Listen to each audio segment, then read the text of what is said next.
Alcohol is unlike any other product that we consume.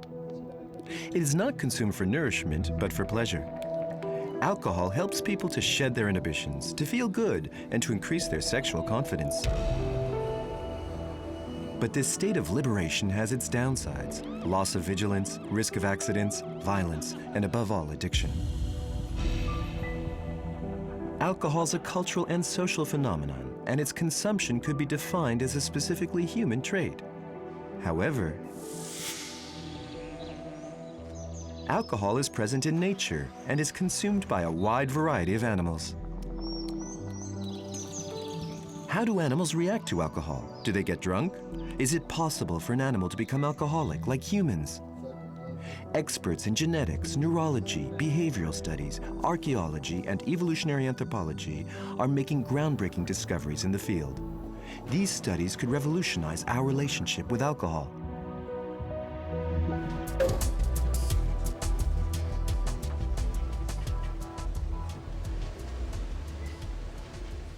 It all comes down to a seemingly insignificant microorganism, Saccharomyces cerevisiae, a yeast that was discovered by Pasteur in the 19th century and that holds the key to understanding how alcohol is made. Saccharomyces is responsible for the chemical reaction of fermentation that leads to ethanol, the most famous member of the alcohol family, the alcohol made and sold for consumption. When yeast cells come into contact with glucose, they use it as their main source of fuel. Ethanol and carbon dioxide are byproducts of this cellular digestion process. This procedure is employed in the production of all alcohol that is made for human consumption. Billions of liters of alcohol are produced per day.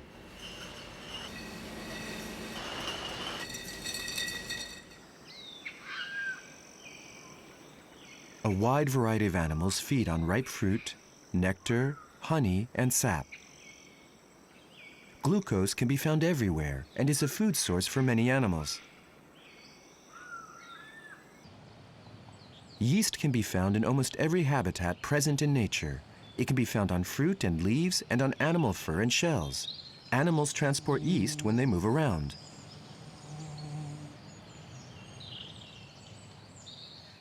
Yeast was one of the first living inhabitants on our planet. It can be found everywhere, in all climates, in all latitudes, in all types of habitats.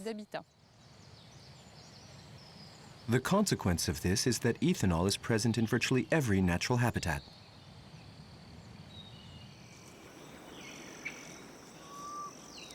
Any animal that eats fruit or that consumes nectar is potentially being exposed to alcohol on a regular basis via dietary ingestion. So that would include lots of mammals, lots of birds. There are even some reptiles that eat fruit, and of course hundreds of thousands of insect species.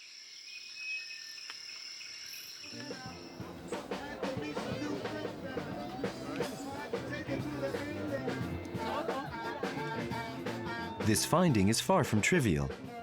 Man is a member of the animal kingdom. Observing animals can provide vital information and help us to understand the human relationship with alcohol.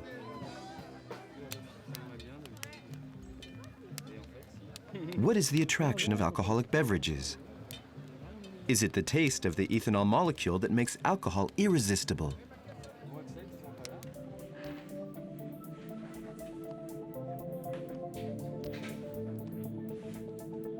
The reaction that mice and rats have to alcohol has been studied in more depth than the reaction of any other mammal. Dr. Pier Vincenzo Piazza studies small rodents in his laboratory in Bordeaux. If we give a mouse a bottle of sugared water, then it is immediately drawn to it.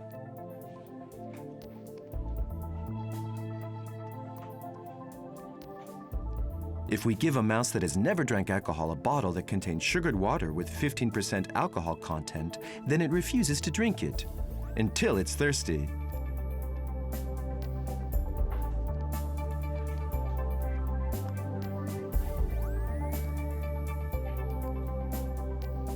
If we give a bottle of each liquid to a mouse, then it will not be interested in the alcohol solution whilst the sugared water remains accessible.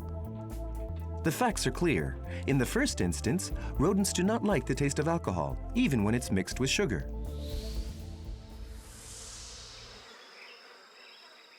There has not been much research done on the reaction that different animals have to alcohol. In nature, Drosophila flies are the exception, and for good reason.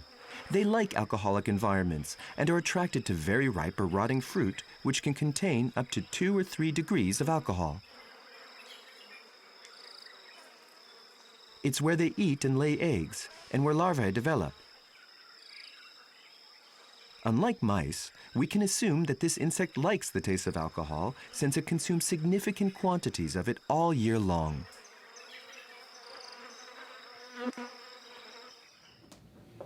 Hey, Norma. Hello.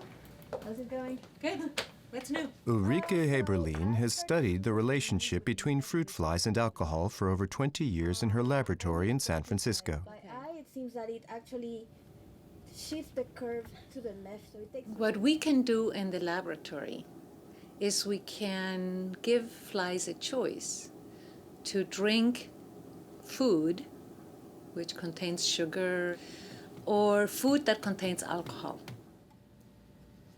During the tests, 20 to 50 fruit flies are placed in tubes. They have had no prior contact with alcohol. The flies are so small that it's necessary to use glass straws that are less than a millimeter in diameter as bottles. The green solution is sugared water. The blue solution is sugared water with 15% alcohol content. Will the fruit flies be attracted to the blue alcohol solution? Given the natural transparency of their abdomens, there's no need for a breathalyzer to detect the presence of alcohol in the flies. The test result is 100% green. As with the mice, at first contact, these small flies have an aversion to alcohol. What about human beings, the eternal drinkers? Are they the exception to the rule in the animal kingdom? If you give wine, even a Mouton Rothschild, to a 14-year-old child who has never drunk alcohol, or to a 10-year-old child, they will tell you that it's disgusting. People are not attracted to the taste of alcohol. It is always combined with other elements that give it an aroma and a taste so that it's a pleasure to consume. People do not drink 40% pure alcohol. An industry has developed. Wine, whiskey, Armagnac, cognac. The taste of alcohol is transformed.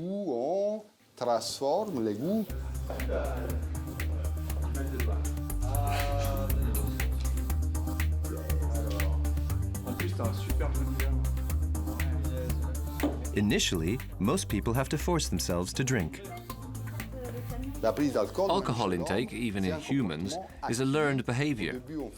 We start drinking socially, even if we don't like the taste at first.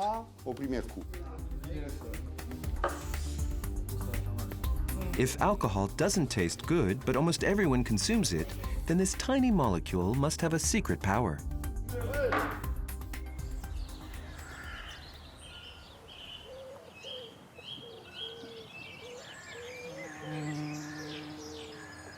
Its power is evident in nature. Hundreds of thousands of different animal species play a role in the reproduction process. They involuntarily transport nectar and seeds.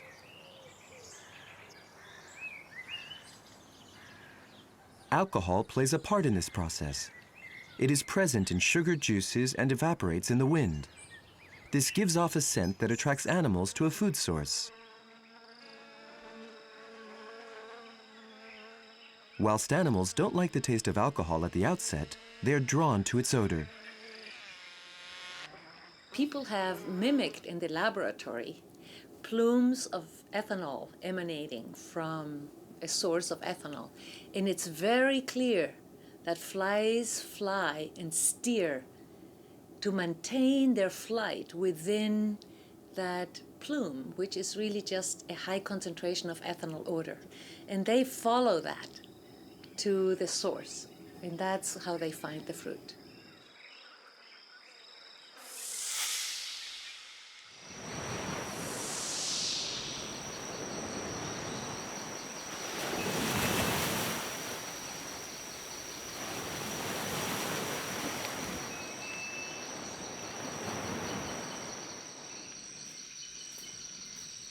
German scientific researcher Frank Wiens has made amazing discoveries concerning the role of alcohol in the relationship between plants and animals.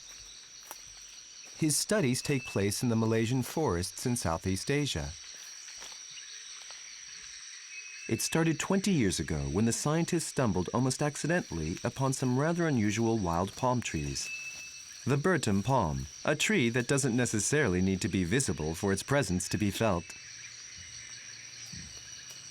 First of all, there's a very strong smell that is actually sensible from quite far apart, and that resembles the smell of a brewery.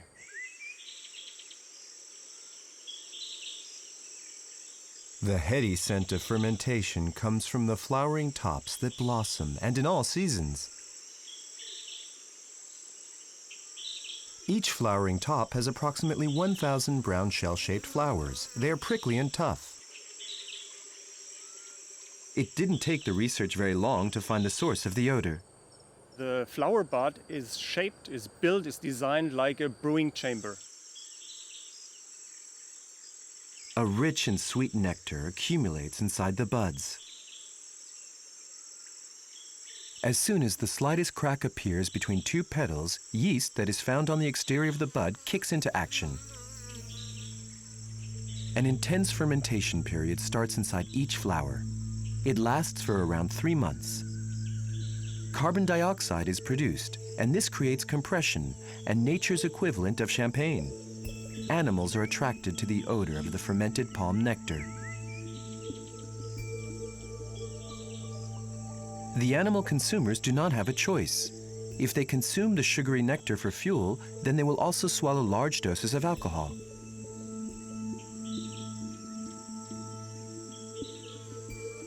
The alcohol content can be up to 3.8%, which is within the range of a normal beer.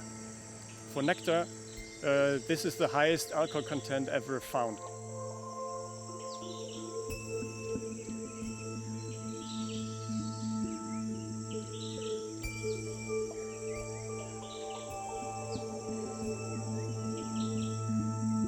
The flowers on the Bertam palms are extremely popular. There's a constant swarm of insects around the trees. Even geckos come to the tree to consume its delicacies.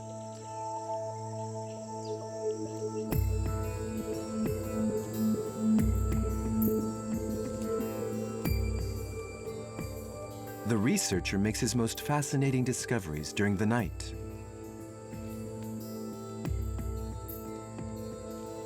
As well as being surrounded by insects, the blossoming tops are the scene of a ballet composed of 7 species of nocturnal mammals. It's an extraordinary phenomenon. The researcher uses discrete infrared lighting for his nighttime observations. The first animal to visit the tree is the common tree shrew, a mammal that is active during dusk and dawn.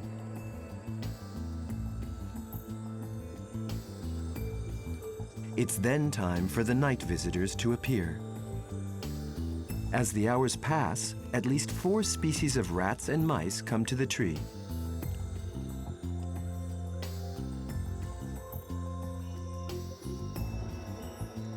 The slow loris is a primate that weighs around 500 grams and is closely related to the lemurs of Madagascar.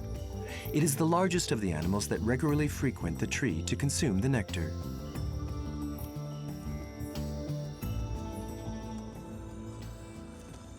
The most fascinating night visitor is the pen-tailed tree shrew. It is a small tree shrew that weighs less than 50 grams. The researcher filmed this species for the first time in its natural habitat. The pen-tailed tree shrew is a loyal customer. He spends more than 2 hours per night drinking champagne in his local bar.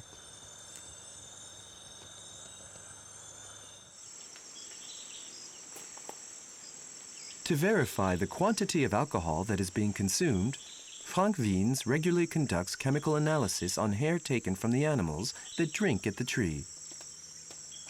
Today, he is analyzing hair taken from a common tree shrew. The concentration of the biomarker in the hair indicated excessive drinking. Similar concentrations have only found in very few excessive drinkers in humans. Bertam palm regulars don't have any choice. If they want to consume nectar, then they have to drink alcohol. Frank Wiens decided to investigate the link between the production of alcohol and the presence of 7 different species of mammals.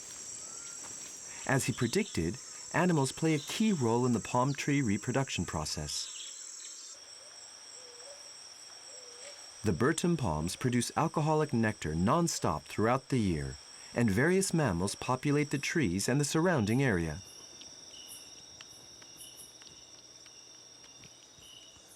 Nectar is produced on a daily basis for 3 months before the flowering tops externalize their stamens and then produce the fruits.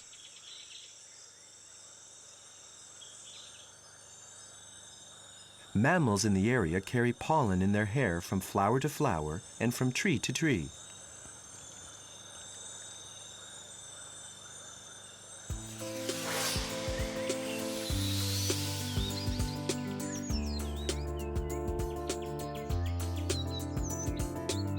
This process is one of Mother Nature's secrets. The incomparable scent of alcohol discreetly connects the animal world and the plant world.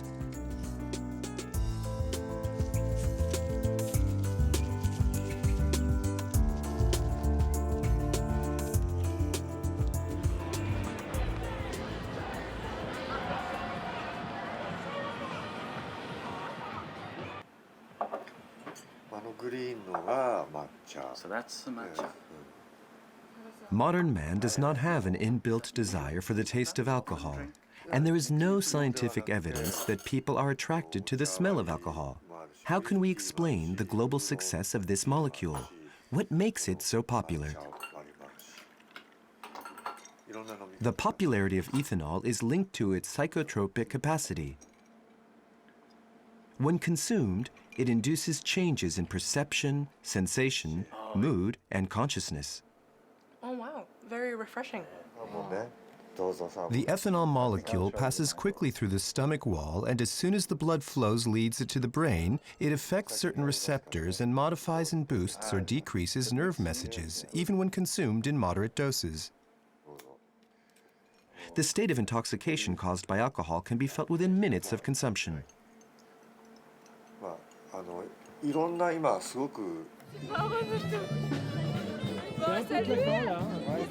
What exactly does being drunk mean?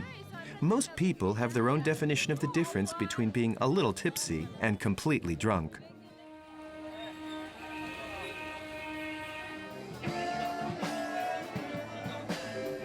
Scientists, however, find the term drunk far too vague a concept.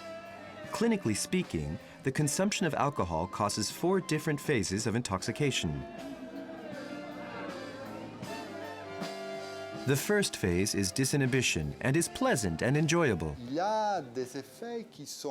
First of all, people experience early disinhibiting effects, then anxiolytic effects. This causes a type of social disinhibition. People tend to become more talkative and to interact more easily.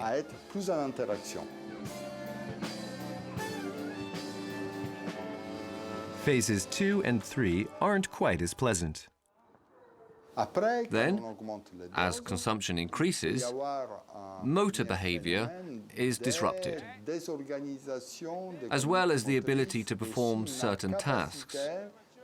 There is a progressive state of sedation until a person will find himself or herself in an alcoholic coma.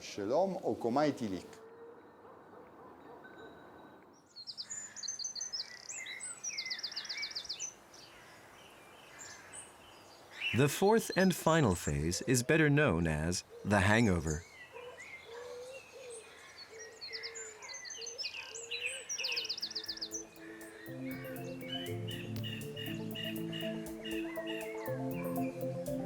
What about animals?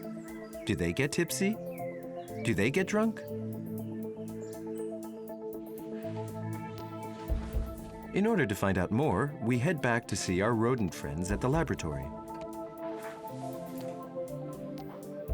This time, the mouse does not have a choice. Each bottle features an alcoholic beverage. The mouse starts to drink when its thirst is greater than its instinctive aversion to alcohol.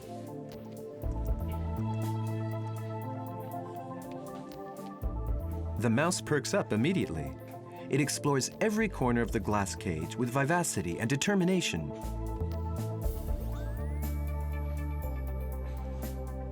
As the dosage is increased, it becomes difficult for the mouse to coordinate its movements.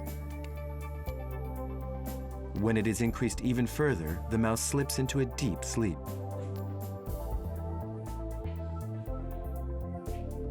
It speaks less, but a drunken mouse is remarkably similar to a drunken human.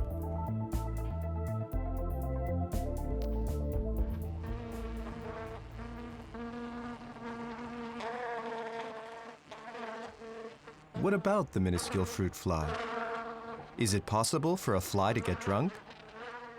It's remarkable. When I saw a drunk fly for the first time, I thought, oh my gosh, this is what I'm going to study.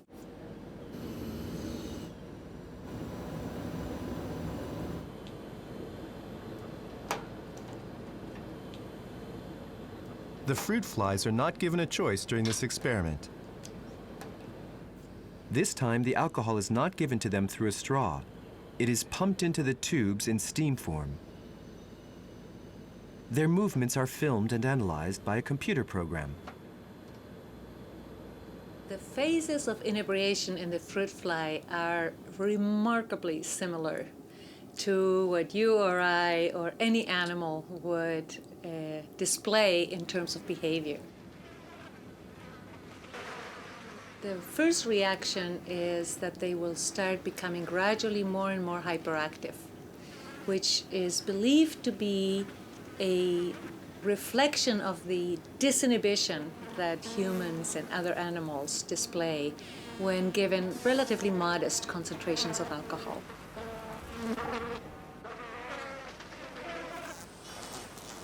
Then after a while they become uncoordinated and they bump into each other, they bump into the walls, they try to fly, they can't.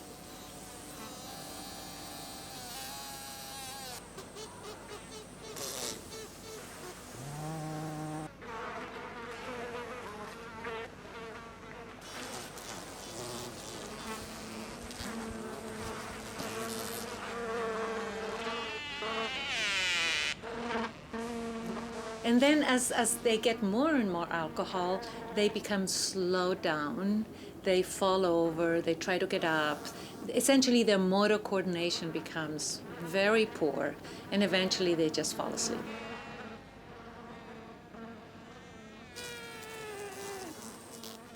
There is no doubt that all phases of human intoxication are once again represented. I would say that all animals that have been studied for alcohol behaviors show some of these same phases. This sort of hyperactivity or disinhibition that is then followed by loss of coordination and sedation. It's universal.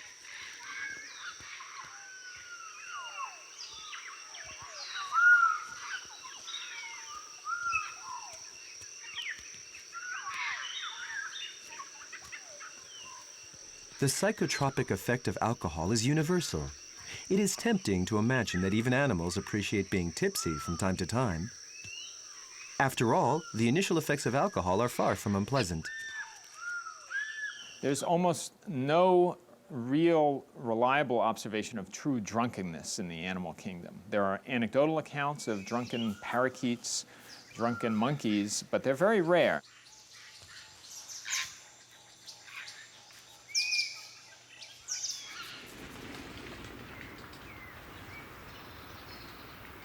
However, a study on waxwings, a migratory bird which took place in North America in the 80s, found that they are affected by alcohol. There is actually a really nice study showing death by alcohol in some birds called cedar waxwings, where people actually measured the blood alcohol concentration of recently deceased birds and showed very high concentrations. So these were fermenting fruits that the birds were eating, and they overdosed on alcohol. They couldn't fly, and they died. It's the only documented study of actual alcohol in the blood or in the physiological levels of alcohol that correlates with death by alcohol.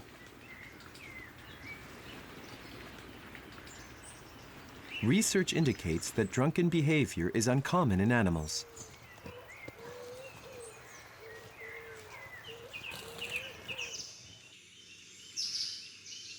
It's rare for fruit, nectar, honey, or sap to have an alcohol content of 4 to 5%. The vast majority of these natural food sources contain less than 1% alcohol.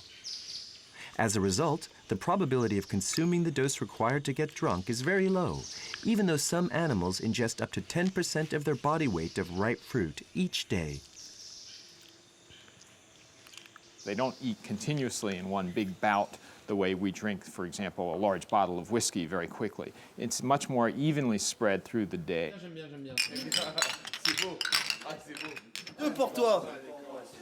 In order for someone to become intoxicated, a certain amount of alcohol must be consumed during a short period of time, a technique that many people have honed to perfection.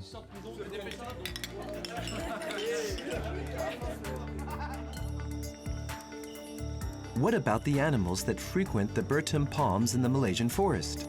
The alcohol content of the nectar can reach up to 4%, but the average flower contains less than 1%. If a human consumed a large quantity of an alcoholic beverage that has this level of alcohol content, then it would cause psychoactive effects. Do the sparkling nectar aficionados end up drunk after their nightly visits to the tree? Or do they become resistant to alcohol? None of the visitors of flowers actually show signs of inebriation or drunkenness. So they seem to be all fine. That's true for the insect visitors and also for the vertebrates.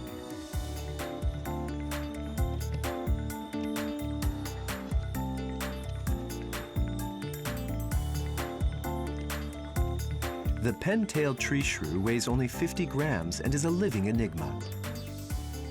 It spends over 2 hours every night, longer than any other animal, consuming the alcoholic nectar that constitutes the main part of its diet. If we compare this to a human, it is the equivalent of consuming 9 glasses of wine that has an alcohol content of 12% during a period of less than 10 hours each night. Does the pen-tailed tree shrew take its alcohol better than you or I? Our data show that the pen-tailed tree shrew would be drunken every 3rd night. Several years of observations have shown nothing. Not one tree shrew has been caught in a state of inebriation. The finding that they have high intake but show no signs of drunkenness is linked to a higher metabolic tolerance, and that means to a more efficient alcohol detoxification.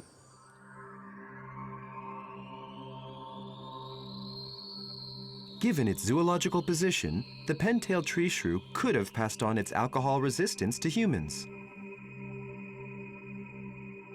The pen-tailed tree shrew is considered the least derived living mammal that represents our ancestors 55 million years ago. Our ancestors were a variety of tree shrew that resembled the present-day pen-tailed tree shrew. Throughout evolution, they have consumed a highly alcoholic diet. Ethanol is a primary food source for the pen-tailed tree shrew, and they digest it easily. We are descendants of tens of millions of years of evolution. Pre-humans came after our ancestors, the apes. They were no longer dependent on the highly alcoholic bertum palm nectar, but they regularly consume ripe fruit, and therefore alcohol in small doses. Modern man has also lost the ability to digest large quantities of alcohol. The alcohol molecule has marked tens of millions of years of zoological evolution. Our instinctive behaviors can be traced back through time. Why are we so intrinsically attracted to alcohol? So one possibility is that we have built into our brains this historical association between consumption of alcohol and nutritional reward. It could be said that the most enjoyable moment to consume alcohol is as an appetizer. Humans have a rather unique relationship with alcohol.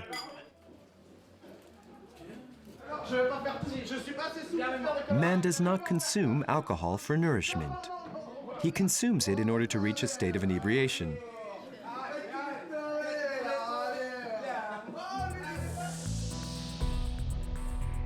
The revolution regarding the use of alcohol came about during a period of thousands of years, at the end of prehistory. A variety of alcoholic beverages are now available in concentrations and quantities that our ancestors 55 million years ago could have never imagined. This progression signaled the start of a new era on planet Earth. According to Patrick McGovern, an archaeologist who specializes in the origins of alcoholic beverages, humans began practicing alcoholic fermentation long before the start of civilization, in the Neolithic age. I think that because humans and all animals are interested in alcohol, that they would have been fermenting right from the beginning. And they would have been fermenting anything they could get in their environment. Hunter-gatherers produced a variety of wines. They did this by fermenting ripe fruit or honey. We know that some of the plants, such as barley, rice, and so forth, were domesticated going back to 10,000 BC, right after the last ice age. And the purpose was likely to make beer.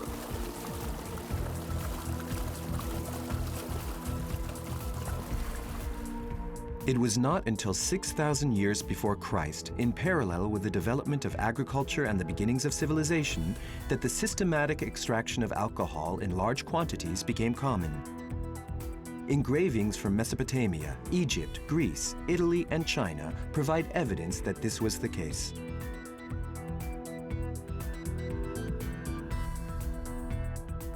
Amphorae and other pottery enabled the long-term preservation of liquids, and this meant that alcoholic beverages were available for consumption at any time of the year. These receptacles were also used to transport the beverages when necessary. This was the start of accessible alcohol consumption. However, unlike our tree shrew ancestors, we can only digest alcohol in moderate doses.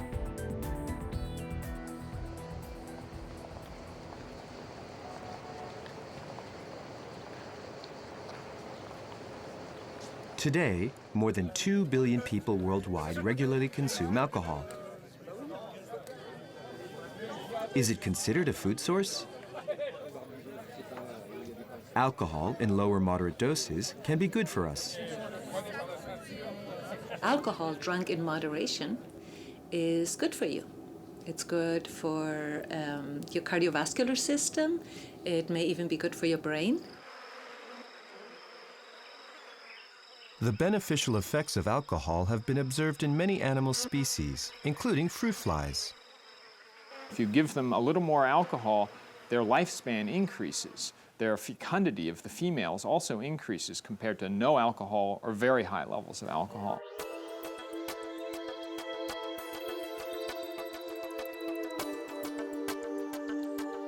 Unlike in nature, a variety of high-content alcohol is readily available and easily accessible to us.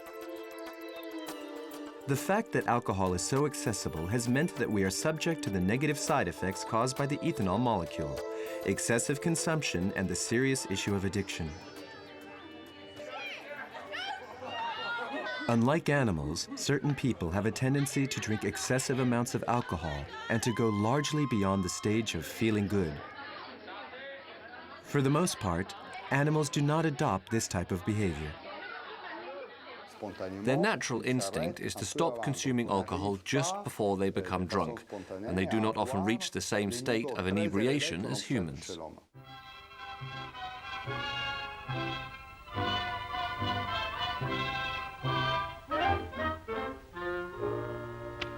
When considering animal alcohol consumption, we should disregard accidental ingestion that occurs with domestic animals when the taste of alcohol is masked by the taste of the beverage.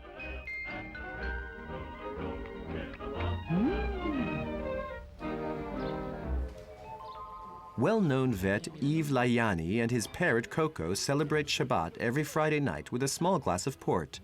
After just a few sips, the parrot starts whistling.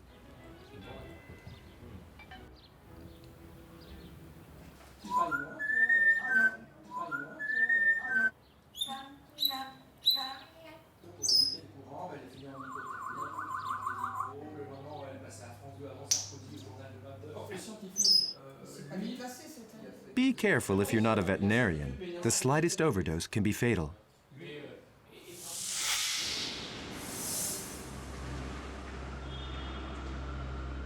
For humans as well as animals, excessive consumption is dangerous.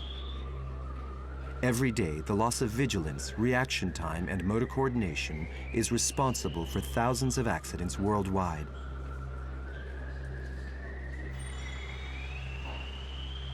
Alcohol and drunk driving is responsible for 1/4 of all recorded road accidents that result in fatalities.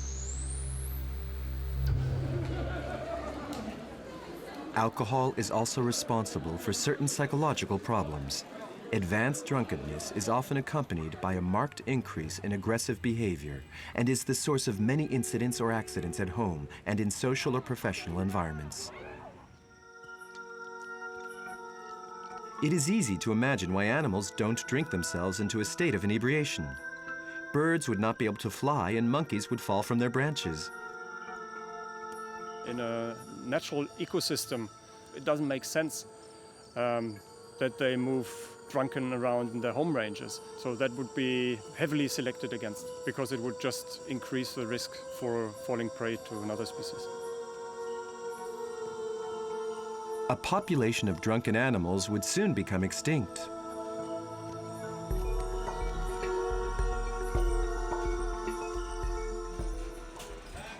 But for humans, the harmful effects of alcohol do not prevent excessive casual consumption. The ethanol molecule has a dangerous consequence: addiction. Addictions are a very big problem today, and alcoholism is the most dangerous and damaging of all the addictions.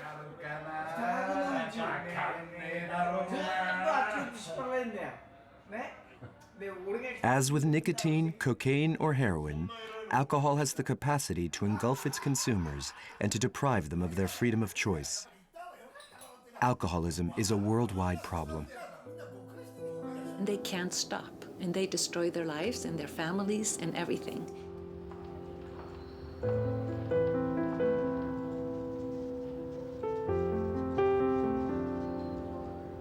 Alcoholism affects 140 million people around the world. The consequences are horrendous. Alcoholism is the source of more than 60 diseases: cirrhosis of the liver, cancer, and injury by alcohol-related accident or violence. 4% of all deaths worldwide can be attributed to alcohol. This is more than AIDS or tuberculosis. The consequences of alcohol-related problems relates annually to hundreds of billions of dollars. People who are addicted to alcohol no longer benefit from the small pleasures that moderate ingestion can provide. The transition to addiction occurs when a person is controlled by alcohol. He or she does not use alcohol to function, but stops functioning in order to drink alcohol.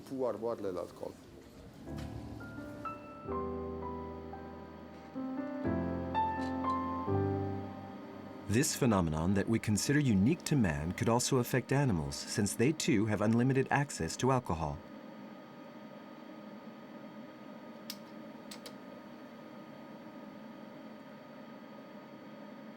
Fruit flies are used to test this theory. These flies are given unlimited quantities of one type of liquid, a sugared water solution that has a 15% alcohol content. After 5 days, the small insects are already in an advanced state of alcohol dependence.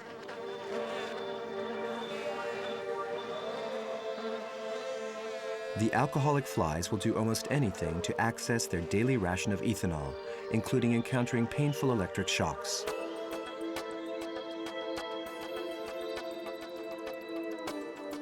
During this experiment, the green tube contained sugared water and the red tube contained sugared water that has a 15% alcohol content. The researchers have added a small amount of quinine to the red tube. Under normal circumstances, the fruit fly have an aversion to quinine.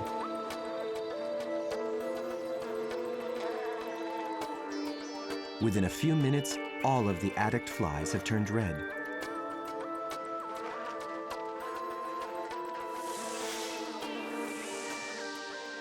In another series of observations, researchers in Ulrike Heberlein's laboratory found that alcoholic flies drink increasingly more alcohol over the course of a few days.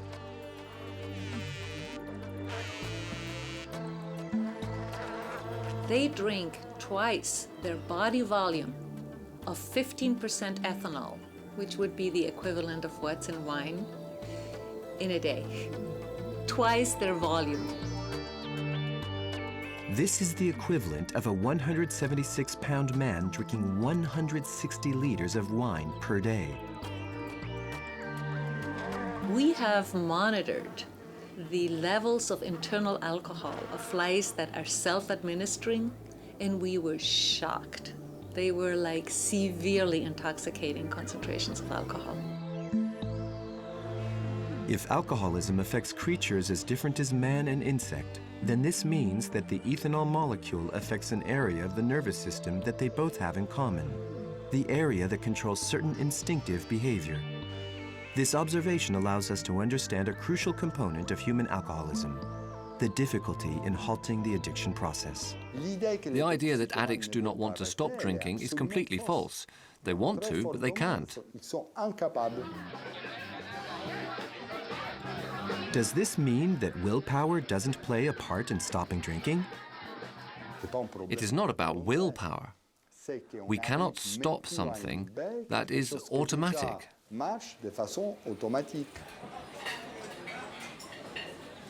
Yet more than often, alcoholics are initially judged as weak and as having no willpower.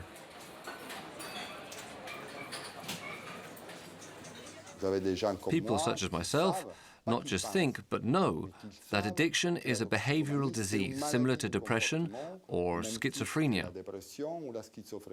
Society often defines addiction as a vice. What is a vice? What does that mean? That it is your own fault, that you can stop, and if you don't stop, then you don't have any willpower. You are sick, but also weak, so why should other people have to look after you?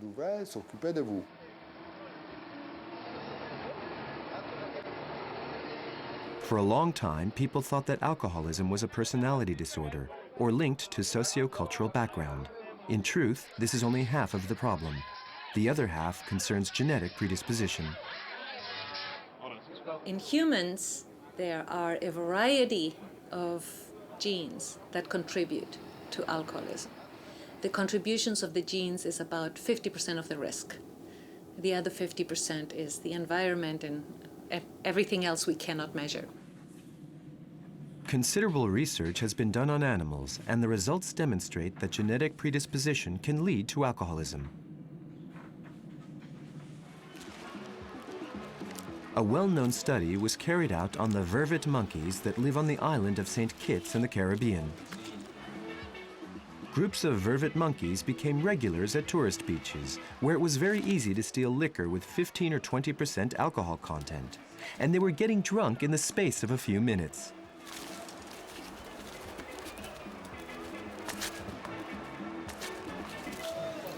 A study of more than 600 monkeys in the 90s clearly demonstrated that they have varying reactions when given easy access to an unlimited quantity of alcohol. 15% of monkeys are naturally abstinent. They prefer sugary drinks and they avoid alcohol. 65% are occasional drinkers. They only like alcohol at low concentrations and in moderate quantities. 15% are daily heavy drinkers. They become 4 times as aggressive and are less friendly than before. The behavior of the remaining 5% of the monkeys is somewhat intriguing. They consume a large amount of alcohol during short periods of time, several times a day. They fall into a state of alcoholic sedation, or they become aggressive and antisocial.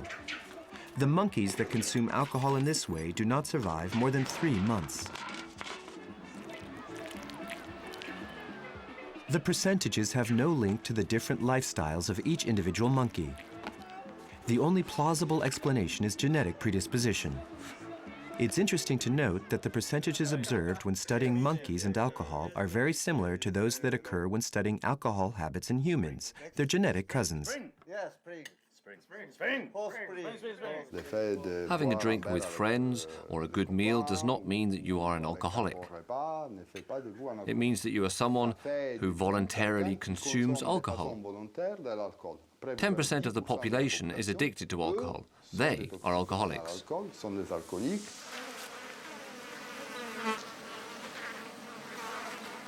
It is thanks to studies on animals and their relationship with alcohol that the neurological functioning of alcoholism has been decrypted.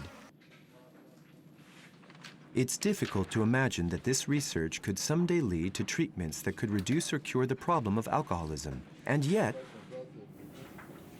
what you're trying to do is essentially providing a drug that restores the balance to the brain, because the addicted brain is essentially changed in many, many ways. Our brain has become rigid.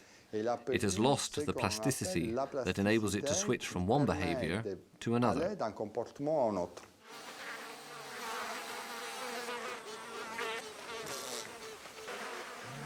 who could have imagined that a study conducted on fruit flies that from a zoological point of view are very different to humans could potentially lead to a treatment for alcoholism? Ulrike Heberlein's team of scientists in San Francisco discovered that male fruit flies that have been sexually rejected by a female tend to drink more alcohol than those that are sexually satisfied. The researchers found that sexual frustration in a fly causes a reduction in the rate of the nerve transmitter neuropeptide F. It controls food regulation, sexual function, and has a calming and sedative effect. The researchers found evidence that demonstrated the part played by this neuropeptide in the males that were attracted to alcohol when they were not sexually satisfied. An equivalent regulatory nerve transmitter, neuropeptide Y, is present in human brains. The goal is to develop a drug that can control the amount of this neuropeptide and prevent alcohol addiction. That week, for some reason, I don't know, I used food.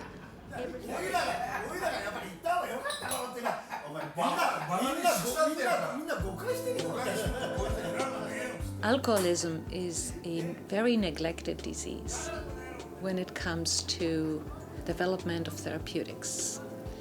I feel that if we are successful in providing potential targets for therapy, this could have a huge, huge impact both in medicine and society. Modern man is the only member of the animal kingdom who is intellectually conscious of himself and therefore of his own death. Alcohol and drugs are used to artificially soothe angst and in the search for liberation from fear, anxiety, and pain. However, the consequences are often dangerous. The alcohol molecule is certainly valuable in the natural kingdom.